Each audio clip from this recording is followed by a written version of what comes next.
itu ditersangkakan dengan 6 pasal. Satu, pasal 310 KUHP dengan ancaman hukuman 9 bulan, 311 KUHP dengan ancaman hukuman 4 tahun, kemudian 27A Undang-Undang ITE dengan ancaman hukuman 2 tahun, 28 ayat 2 Undang-Undang ITE dengan ancaman hukuman 6 tahun, kemudian pasal 32 dengan ancaman hukuman 8 tahun, dan pasal 35 dengan ancaman hukuman 12 tahun. Selama proses berdiskusi, kita tidak melihat sesungguhnya ada sesuatu yang pantas dikenakan kepada mereka bertiga ini.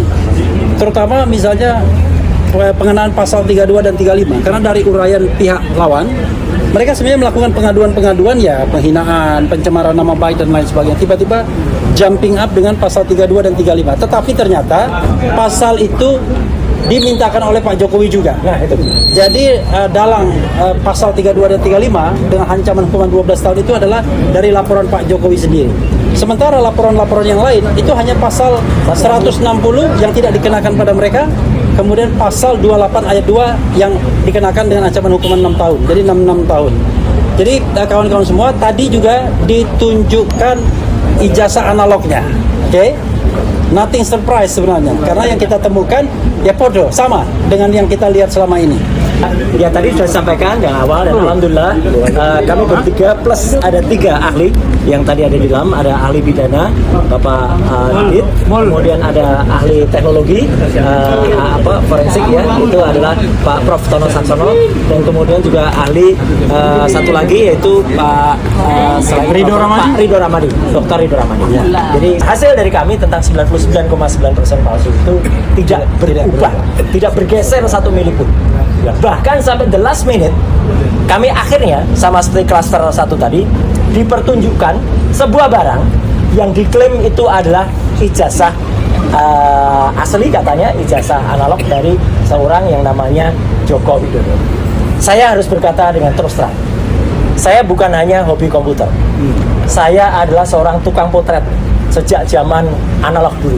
Saya memotret sejak zaman film seluloid, dan saya bukan hanya bekerja di lapangan sebagai tukang foto. Saya adalah orang yang bekerja di kamar gelap.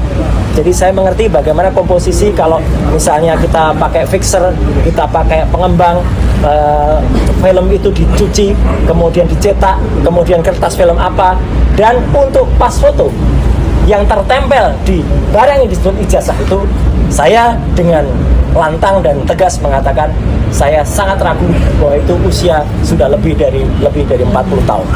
Terlalu tajam, terlalu baru barang itu sebagai sebuah foto yang dicetak dengan kertas foto di tahun 80-an. Ya, karena kertas foto di tahun 80 itu ada usianya.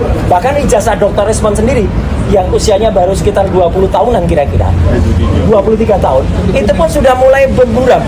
Ya, ini masih sangat tegas dan jelas. Ya, tegas.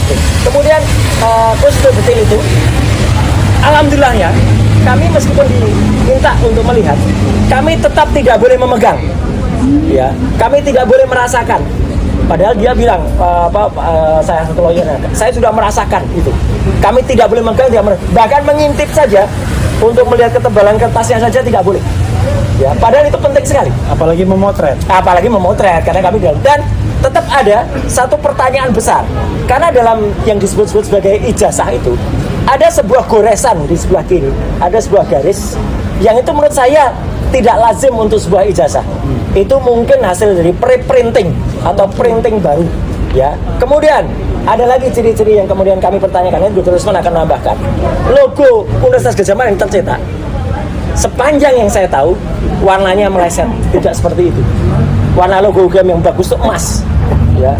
Dan kalau sudah lebih dari 10 tahun atau 20 tahun, itu akan dalam bahasa Jawa, ini istilahnya silakan dikutip, bleber. Ya, bleber itu apa?